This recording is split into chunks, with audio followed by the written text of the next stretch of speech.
Welcome to Yamini's kitchen. இந்த வருஷம் மாங்காய் காய்ச்சிருக்குது நிறையா நம்ம மாமரத்தில். அதில் 4 மாங்காய் பறிச்சிக்கிட்டு துருவின வெல்லம், 1 கப்பு துருவின வெல்லம், கல்லுப்பு 1 ஸ்பூனு வரமிளகா, 1 ஸ்பூன் நெய் இதெல்லாம் எடுத்துக்கிறேன்.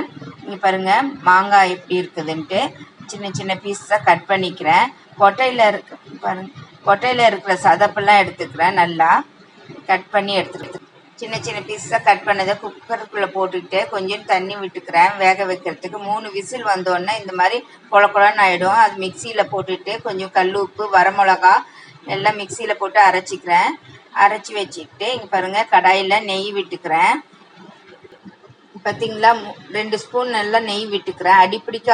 கிளறும் போது அடிப்பிடிக்காத இருக்கிறதுக்கு 1 கப்பு நான் வெல்லம் எடுத்துருக்கிறேன். கொஞ்சோண்டு தண்ணி, அதாவது கரையிறதுக்கு. பாருங்கள் நல்லா கரைஞ்சி வந்துடும். அதில் நம்ம அரைச்சி வச்ச அந்த கூழை அதில் போட்டு நல்லா கலரணுன்னா தட்டில் கொஞ்சம் நெய் விட்டுக்கிறேன். நல்லா ஒட்டாத இருக்கிறதுக்கு, இல்லைன்னா நல்லா ஒட்டிடும் அது கொட்டும் போது. பார்த்தீங்களா, இப்போ அந்த கூழை அதில் பரப்பி வச்சுப்பேன். தட்டில் போட்டு பரப்பி வச்சுப்பேன். பாருங்கள் இந்த கரண்டியில் அடியில் நீங்கள் நெய் தடவிக்கிட்டிங்கன்னா இந்த கரண்டிலையும் ஒட்டாது. பாருங்கள் நல்லா மெலிசாக வர மாதிரி தடவி விட்டுக்கிட்டேன். பாருங்கள் வெயிலில் காய வச்சுட்ருக்கேன்.